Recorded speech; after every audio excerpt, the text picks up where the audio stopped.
May the peace and blessings of Allah, the Almighty, be upon you and your family, wherever you are and wherever you may find yourself to be.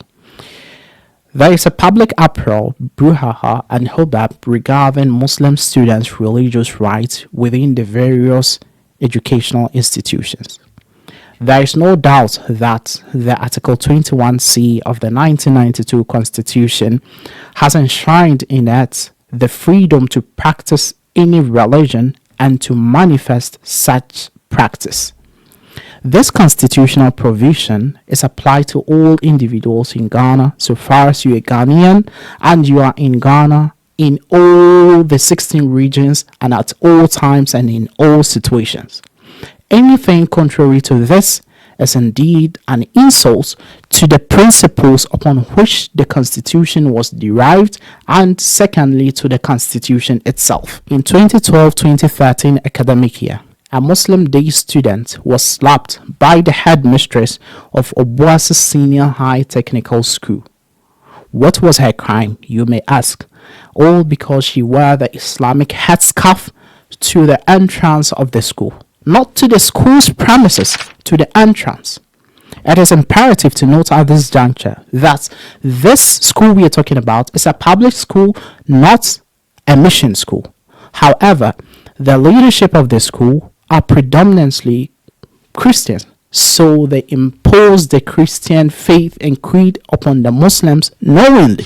This is for a fact 1 out of 1,000 scenarios happening day in, day out within the various public institutions. We are not even talking about the mission schools. We're talking about the public schools that some Christians have dominated the leadership of the school.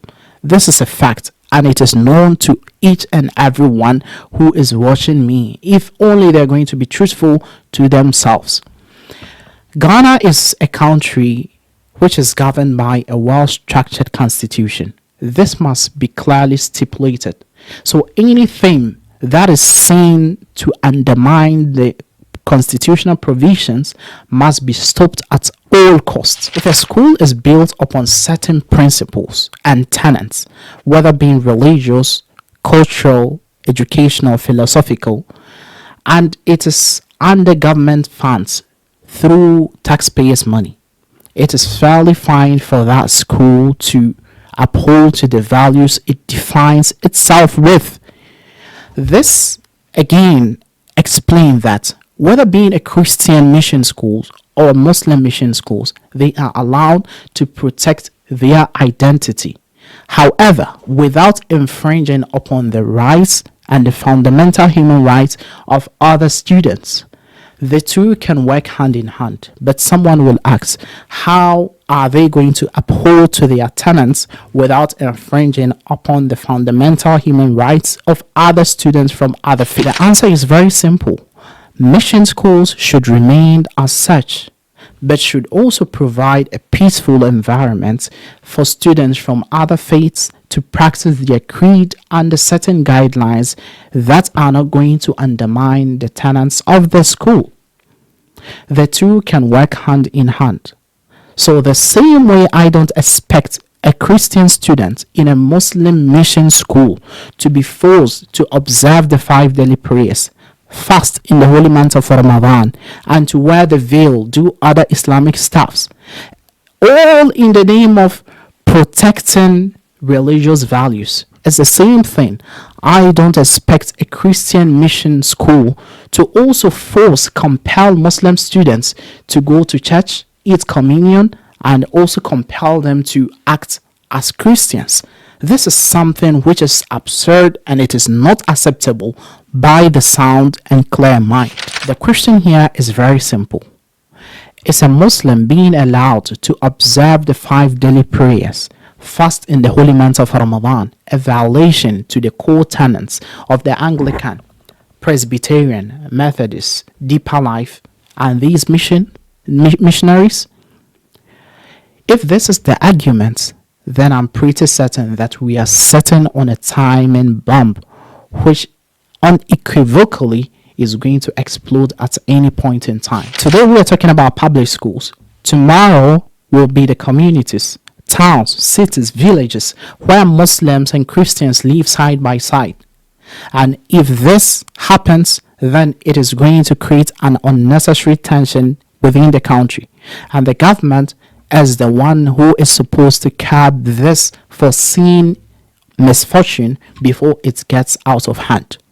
We are not in a rogue state. Therefore, the Supreme Court must come out clean with its interpretations of the Constitution to stop all this brouhaha before things explode. This is all that we are calling for. Some Muslims and Christians argue in favor of the motion that if your school is under government support and it takes funds through taxpayers' money, then you should be neutral in all aspects. This way of presenting the issue, I see it to be problematic. Receiving government funds should not be a preventive measure to uphold to the core tenets of establishing the institution. This should be categorically clear to all. If a Christian mission school prevents Muslims from building an Islamic infrastructure or a mosque in the school premises, it sounds just normal as seeing a Muslim mission school also preventing Christian students from building a church, a facility in the Islamic mission school compound. This is as simple as that. However, this is not the main motion on board. The bone of contention of what we are talking about is that Christian mission schools should not prevent Muslim students and also students from other faiths from practicing their religion, manifesting it, and also imposing a different creed upon the students. This is all that we are calling for. We are not calling for a mosque to be built in the campus. We are not calling for an Islamic infrastructure should be built. This is not what we are calling for. All that we are calling for is the fundamental human right which is enshrined in the 1992 Constitution of our beloved country, Ghana. This message goes to the President of our beloved country, Ghana, Mr. John Dramani Mahama, Your Excellency. Our lives begin to end the day we become silent about the things which matters the most. Martin Luther King Jr. And to the Muslim and Christian missions in Ghana, you should know that the people of Ghana are trust in your hands. Hence, you should do everything in your capabilities to remove all unnecessary tensions between Christians and Muslims in Ghana who are living side by side. Ghana is a country known worldwide through its diversity, especially religious and cultural. Tolerance to other people's faith or creed is a gateway to peaceful coexistence between all religions in this country. Tolerance is not about diminishing your principles, rather it demonstrates the epitome of human conscience. Hence, it is obligatory upon you people to appreciate our diversity as strength through tolerance to other faiths and to other people's culture. This is the message I have today, and inshallah, by the will of Allah, I hope this message goes through. Thank you very much. May the peace and blessings of Allah the Almighty be upon you wherever you are and wherever you may find yourself to be.